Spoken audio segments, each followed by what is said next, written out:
Collector Neeraj Kumar Singh आज सुबह माधवनगर उत्कृष्ट विद्यालय पहुंचे और बच्चों की क्लास लेकर उन्हें पढ़ाया। इस दौरान उन्होंने कवि दिनकर की कुरुक्षेत्र कविता सुनाकर बच्चों को उनसे सीख लेने की सलाह दी।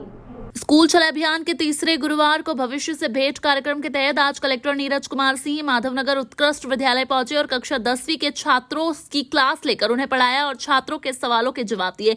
इस दौरान कलेक्टर ने कवि दिनकर की कुरुक्षेत्र नामक कविता का प्रसंग सुनाते हुए बच्चों से सीख लेने की बात कही और सोशल मीडिया से दूरी बनाने की सलाह दी। वहीं संभाग आयुक्त, SP, महापौर और विधायक भी अलग अलग स्कूलों में पहुंचे और बच्चों को पढ़ाया। संस्कृत और हिंदी में आपने बच्चों को पढ़ाया है। आज भविष्य से भेंट स्कूल शिक्षा अभियान के अंतर्गत यहाँ पे उत्कृष्ट विद्यालय में मैं आया हूँ। यहाँ पे 10वीं के बच्चों से मैंने बातचीत की है।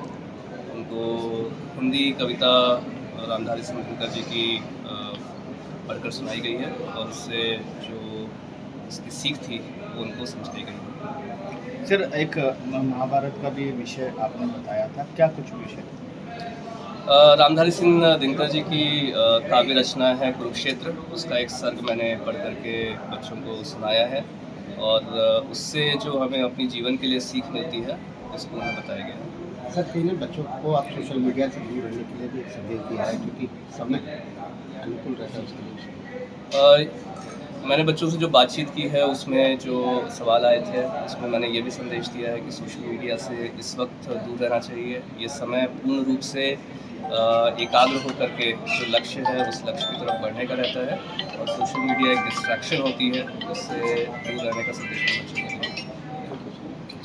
लाइफ में हर चीज़ गलत नहीं सहनी चाहिए या किसी भी गलत चीज़ को एक हद तक ही सहना चाहिए और हर चीज़ का कोई ज़रूरी नहीं है कि आप कुछ कर रहे हो तो वो गलत हो। हर पे अपने पे रखना चाहिए और सर ने हमें ये भी सिखाया कि सोशल मीडिया एक हद तक सिर्फ जानकारी के लिए सही है, बाकी आप रोज़ इस्तेमाल करते हैं बच्चे और जिस वजह से बहुत दिक्कत भी आती है और बच्चों का ध्यान पढ़ाई में नहीं होता है। रेगुलर टीचर जो आपको पढ़ाते हैं उसमें और आज जो कलेक्टर ने पढ़ाया उसमें क्या अंतर है? टीचर्स हमें बुक से पढ़ाते हैं, उनके हिसाब से पढ़ाते हैं और कलेक्टर सर ने हमें कविता के माध्यम से समझाया है और मतलब अपने एक्सपीरियंस से समझाया है। टीचर्स भी हमें समझाते हैं, बस इतना फ़र्क है कि सर और मैम हमें बुक के माध्यम से और उनके ज्ञान के माध्यम से बताते हैं। कलेक्टर सर ने उनके ज्ञान के माध्यम से। आपका नाम? उर्वी।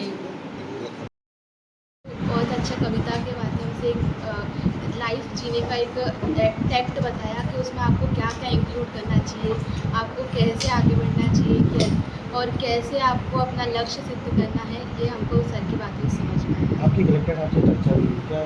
कविता के विषय में सर ने कविता के माध्यम से बताया जो भी उनने कैसे लाइफ का जीने का टैक्ट है। तो उसके पहले उन्होंने पूछा था कि किसको कविता में इंटरेस्ट है, तो कविता में नॉलेज था, तो उस विषय में सर से चर्चा हुई। कलेक्टर ने सोशल मीडिया दूर रहने का भी कुछ? हाँ, सोशल मीडिया सर का कहना ये था कि उनके टाइम पे सोशल बहुत कम यूज़ मतलब बराबर यूज़ होता था और उनके टाइम में उससे 10 to 20% ज़्यादा यूज़ होता है। इसलिए अब सोशल मीडिया से बहुत ज़्यादा गलत भी पड़ रहा है बच्चों पे, तो सर का उसका कहने का मतलब था सोशल मीडिया से बच्चों को दूर रहना चाहिए। आपका नाम? श्रेया चौरसिया।